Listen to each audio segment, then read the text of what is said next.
Hey, welcome back to Gro-Tential. It's the father-daughter podcast where as we learn and grow, we want to share what we are learning and growing with you. How are you, my dad?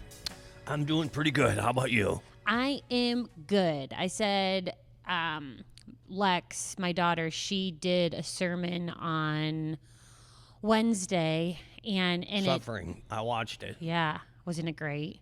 Yes, it was. It fits the theme of our last couple podcasts. So if you get a chance to go back and listen to it, what was it called, Lex? Was their title?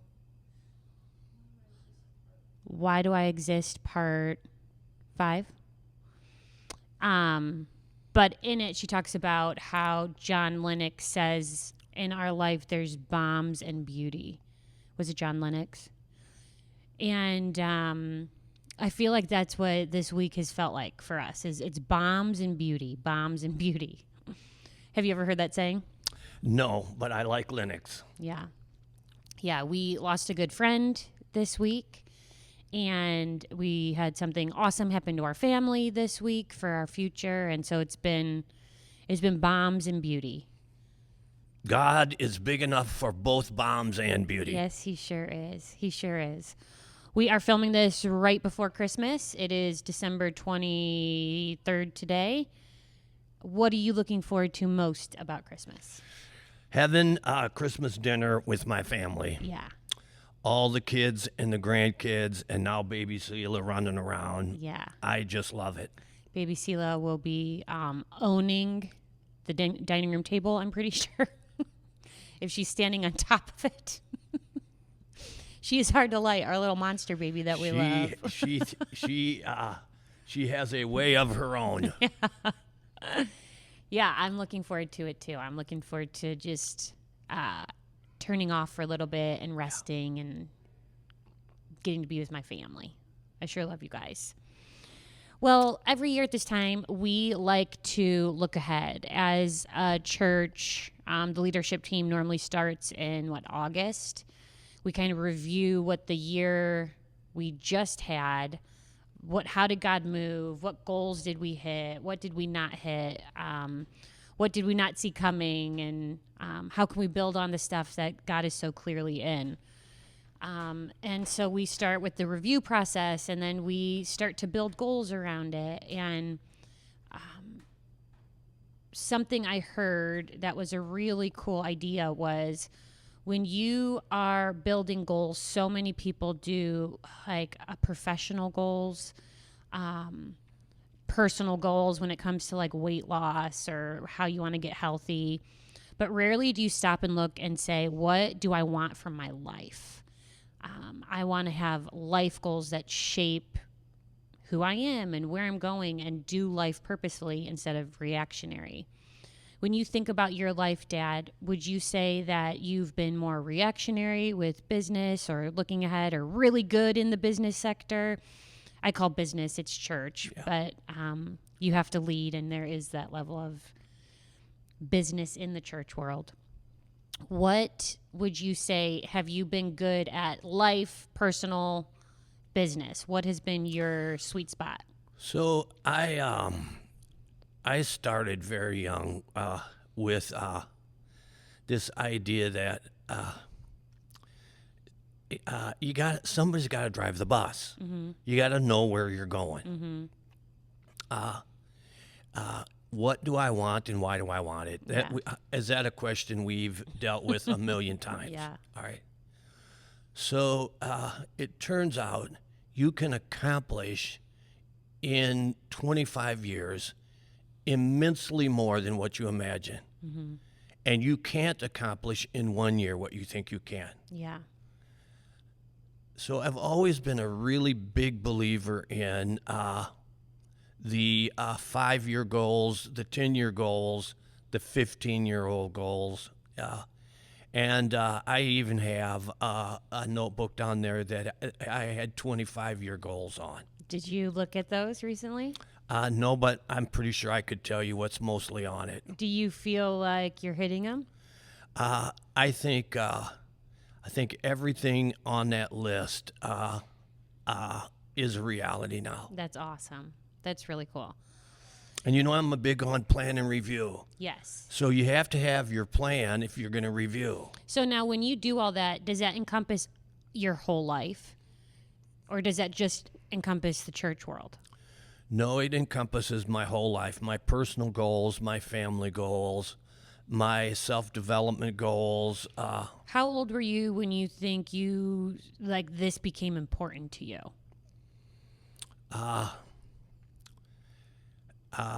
Well, I learned I learned the structure of a lot of this with the Franklin Planner. Yeah. Do you know what I mean? Yeah. So the Franklin Planner gave me my original structure for doing this. Okay, so when Jacob and I started this, probably, I don't know, 10 or 15 years ago, where we decided to look at it as like our life, and we only get one life, so we want to be proactive about the life we want. And so we started doing 5-year goals together for our family, for our kids, and now we recently just redid them for just him and I personally, because we're empty nesters basically. But one of the things that I love about it is the intentionality. Right. When you can put intention behind your life, there is so much more success. There's such bigger wins. It's purposeful and not reactionary. So this podcast today is going to be about what are the 6 things that we can do in 2026 to have a better year. And as we shape these, I would love for the audience to think about it in the kind of way of big picture first, and then putting your goals in what you really want for your life. Does that sound good? That sounds great to me. Okay. I love the idea of living on purpose. I hate the idea of drifting through life. Yeah. And it's so easy to do. Yeah. It's so easy to get caught up in the little things and the day-to-day, and you look for the big picture stuff, like we're going to go on this vacation or we're going to do this, and then everything else is just like drifting. So the intentionality, it matters to me. But I think I learned it from you, my dad. Well, Turns out you're a genius. Okay, so when we think about 6 things in our life that could help us get better for 2026, give me your first idea. I believe it's important to be growing in my understanding and intelligence. I want to live life smarter and smarter. And so I want to have what Boyatzis calls a self-directed learning plan. Yeah. I learned this from Boyatzis, and it's in his book, Emotional Intelligence. So when you go to school, somebody else creates your schedule, your curriculum. Yeah. They tell you have to take this class and you have to take that class. But when you graduate, that stops, and we have to take responsibility for creating our own curriculum. Yeah. What do I want to learn? In what way do I want to become more intelligent? What understanding do I want to increase? And this is so interesting, because I think for me, just being done with school was like, thank you, Jesus, that I never really thought about this. Like, what do I really want to know? Where do I want to get better? And what interests me? Like those kind of things. So when you think about this, growing in intelligence, when did this become important to you? Because you were not a great high school student, correct? No, just barely graduated. Just barely. More? They actually just pushed me through because they didn't want me there anymore. Okay, so when did you fall in love with learning then? I probably didn't in college either, because I worked my way through college. I was kind of utilitarian. But then I met Dr. Douglas, and he really started to challenge me about realizing my intellectual potential. He's the one who got me reading systematic theology. Okay. He's the one who got me to go to graduate school that I wasn't even considering. Right. So I would And say, now you sit here with your THD. Yeah. I would say in my mid-20s. Okay. Do you think he saw the potential in you and didn't want you to settle for less? I think he was just he just had a passion for mentoring people. Mm-hmm. It came natural to him. He liked doing it. It was a meaningful task to him. Yeah. So when you saying it's almost like Dr. Douglas is mentoring me a little bit right now with the systematic theology and some of the framework that you use, that's kind of cool to see generationally how that can pass. I love that. Yeah, we pass it on. I love it. Okay, so this is tricky for some people because some people it comes very natural. A lot of the pastors here have the gift of just high retention. This is not my gift. This does not come naturally to me. You're pretty smart. You don't give yourself enough credit. I think I'm higher in the emotional realm than I am in the intellectual realm. And so I think I can pass some things off, but it's okay because we all have our strengths and weaknesses. Right. And so I think a lot of people in the audience might feel like me, where maybe this isn't their sweet spot. So even just thinking about it can feel overwhelming or like something you might not really want to do. They're like, okay, what's number 2 on this list? Well, Siri, this also gets easier if we understand our learning style. Yeah. So I know you listen to a lot of podcasts. Mm-hmm. I don't listen to hardly any podcast. Yeah. If I'm going to be able to read or listen to a podcast, I'm going to read. Right. So the better we understand our learning style, the easier this gets. Yeah. I know people who like to listen to recorded books, and they'll listen to recorded books all the time, but they won't read a book. Yeah. Well, that's just fine. Right. It's not how you get the information. Right. It's that you get it. Yeah. And so what's been wonderful for me is understanding that about myself, pushing myself.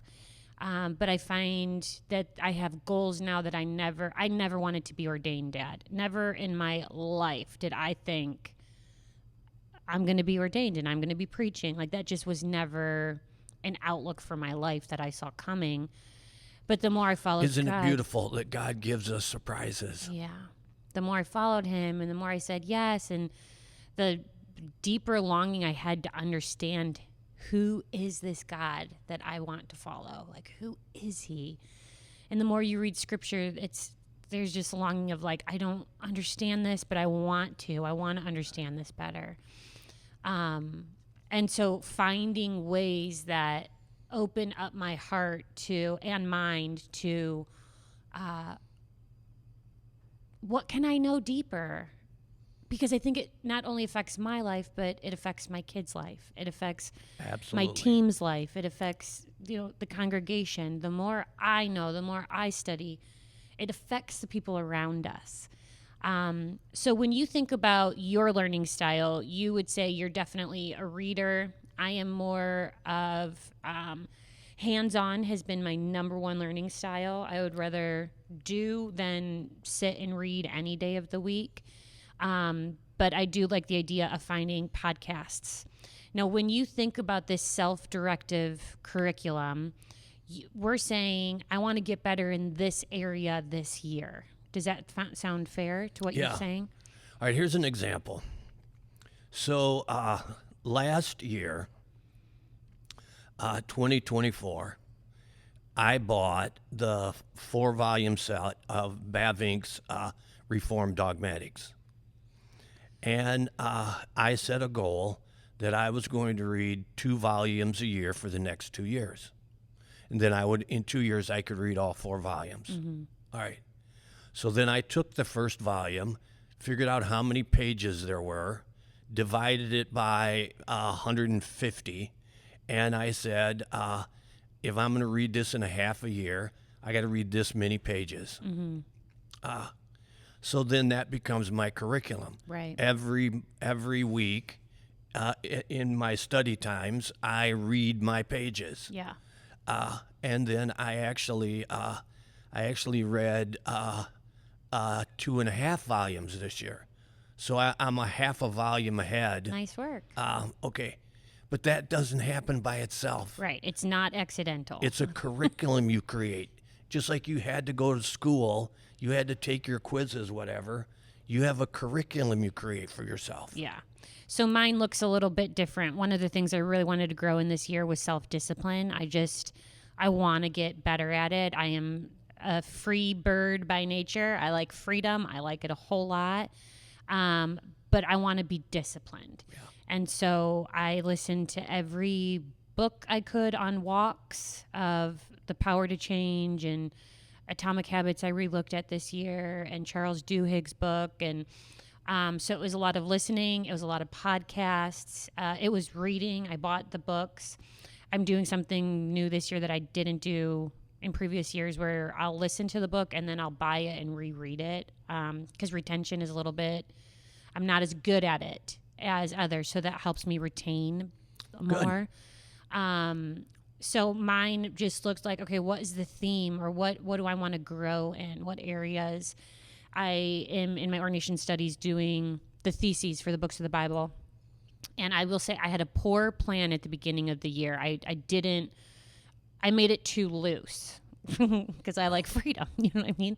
Like, I'll just have these books done by this date.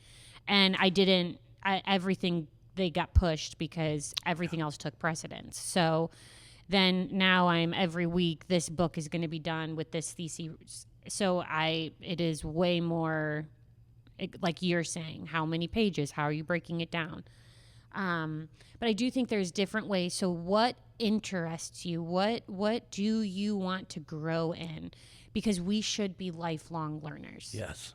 That is a theme of yours throughout life. Why should we be lifelong learners? Because there's a difference between living life fully, living up to your potential, and just living the same year over and over and over again. Mm-hmm. Some people, they live the same year over and over and over again. Yeah. They don't learn anything new. They don't change anything. So their life this year is a repetition of what their life was 5 years ago. Mm-hmm. And that's wasting your life. Yeah. When you're living on purpose, I'm growing into my potential, and because I'm growing in my potential, I can understand things I didn't understand. I can do things I wouldn't have otherwise been able to do. I can accept challenges that would in the past have been way beyond me. And that's the cool thing. I think as we get intentional about our life, God opens up doorways. And so my husband and I, we had a dream of owning something by the water. And it was a dream. And so we found this little trailer that was like a tiny home about a year after we were planning. And I think we actually found it on that trip, but we ended up buying it about a year later. And that opened up doorways to things that I never knew possible. Like, people could stay there so they could get away and seek him. And I never saw that at the time. But I think when we get intentional about learning, God is going to use that for the good of the people around us. Yeah, absolutely. Yeah. Okay, so what would you say to someone who maybe has never done this before, has never been intentional? What would be your number one tip for them to do this in January? So I get to write my own curriculum. Mm-hmm. So that is a blessing and it is a challenge, right? And we are big believers in curiosity. I'm going to do my best learning where I'm curious. So I would take a sheet of paper and I would sit down and I would answer some questions for myself. What am I curious about? What would I like to learn more about? Would I like to learn a foreign language? Would I like to learn a new life skill? I don't know if you remember, but a year I decided I was going to learn more about painting, and I bought some painting books. I bought an painting set, and I started painting. Yeah.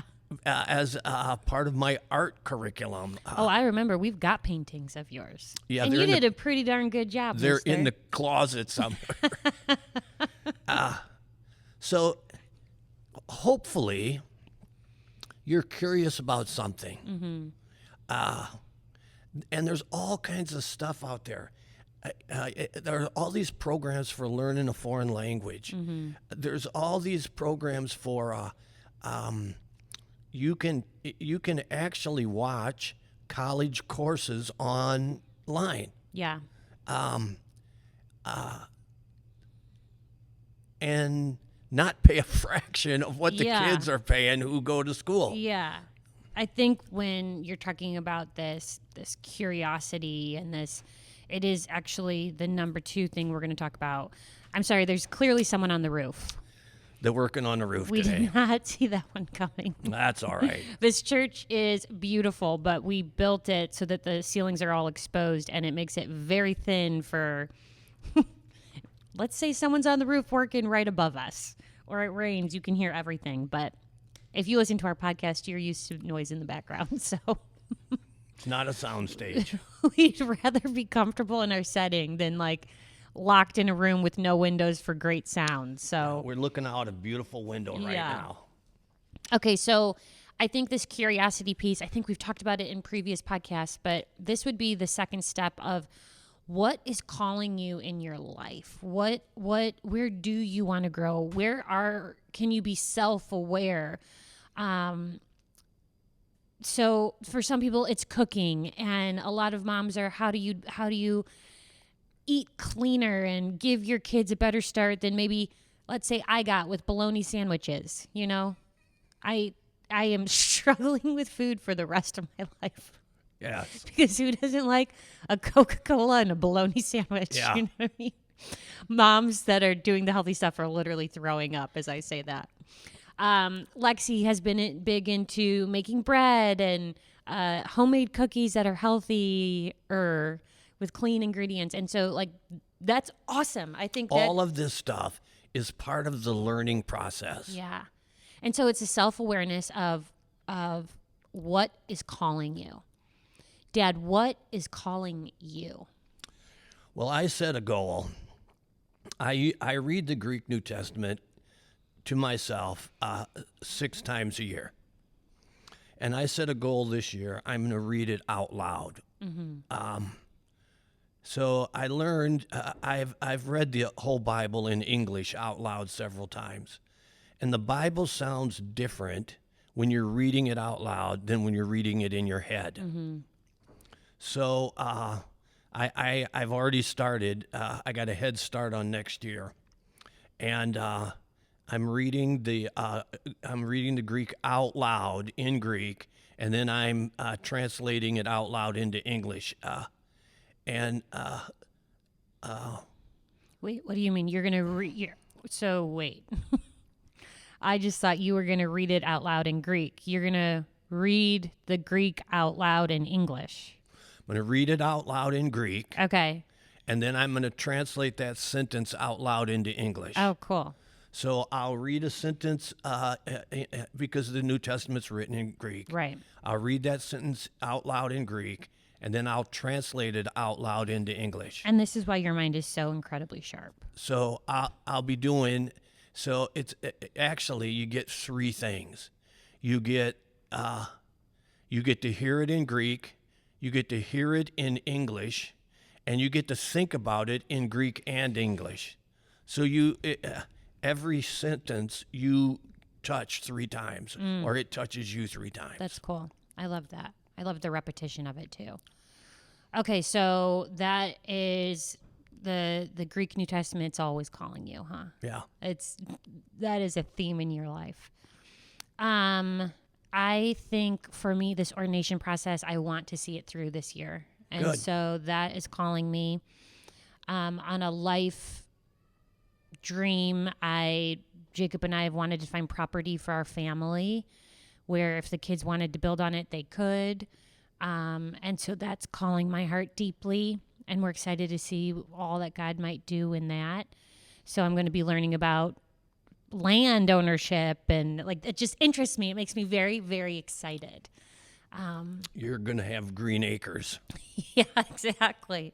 But I dream of a place that our home, the grandkids could walk to our house and we can do fires out there. Well, and maybe ride a 4-wheeler over. Exactly. I don't know if they'll be Exactly. walking. Yeah, I don't know. It makes me, and I think it's one of the life things I want. Our family is so important to us, and you and Mom have done an incredible job in that of, our family's everything. Yeah. And a lot of people come and go, but we stick. God, family, and Yeah. church. Yeah.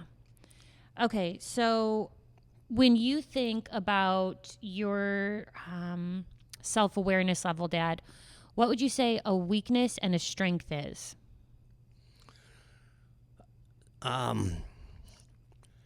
So my strength, my weakness is, I'm rarely the most sensitive person in the room. I like how you put that. I'm rarely the one who's picking up on too much tension or. My mom and I will be in a room with like my dad. Jacob's better at picking up on the tension, but he's still not as like clear. We will be in a room. We will be dying. We will be so uncomfortable. Dad and Jacob having the best time, never knowing the depth of the discomfort in our soul. Yeah. No, that's not a strength for me. I thank God for Shay. Yeah. She said to me many times, didn't you see that so-and-so Yeah. was... and I said, no, they Yeah. look normal to me. Yeah. And then I would say one of my strengths is I'm going to stay with it. I'm going to persist Yeah. until we figure it out. Yeah. We're going to try. We're going to do our best preparation. Then we're going to take a good hard run at it. And if it doesn't work, we're going to sit down. We're going to AAR it to death, and then we're going to try it again. Yeah. Yeah, I would agree totally. I think one way I want to end this podcast today, and then we'll continue for another podcast on resilience, which I think is what you're talking about, and empathy, and we'll end with integrity. But as we close out on this one, I think we do have to lean in. If we're going to accept our weaknesses, we have to accept our strengths. Yeah. And I think the beauty of accepting your strength is, how did God hardwire you? And leaning in, not to, because my tendency is I'm inept in all these things, but God's working anyways. Like, that's my tendency. But the reality is God's worked pretty great in a lot of things too, that Yes, I have he a has. harder time talking about my strengths than I do my weaknesses. It's just easier.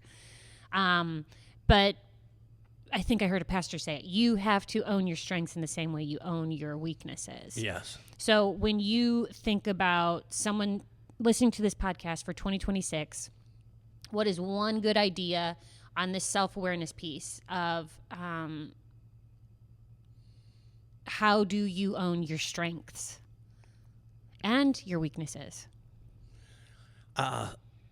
So,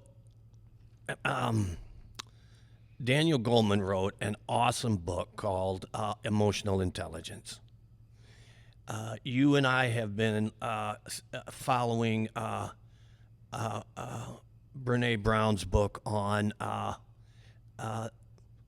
labeling and understanding emotions. Mm-hmm. So, first of all, we have to start paying attention. Mm-hmm. I have to be aware in the moment. I have to have time where I sit down and I inquire of myself. What do you do? What are you doing that works? What are you doing that you continually don't do so well in?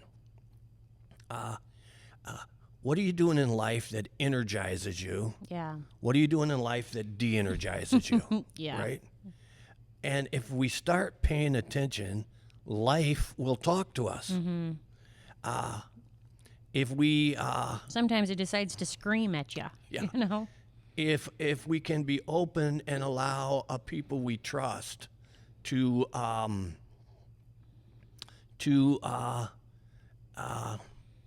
give us advice. Mm-hmm.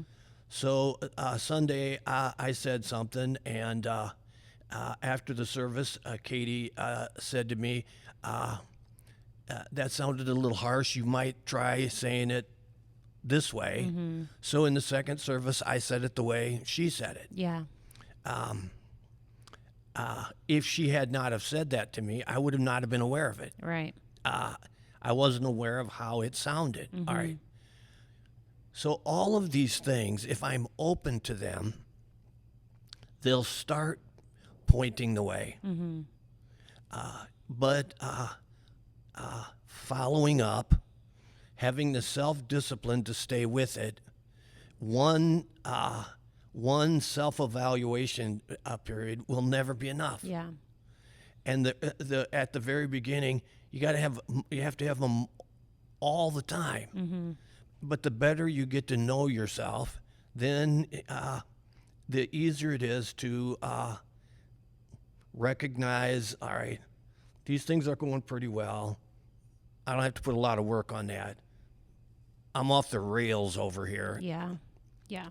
I'm also a believer that develop your strengths.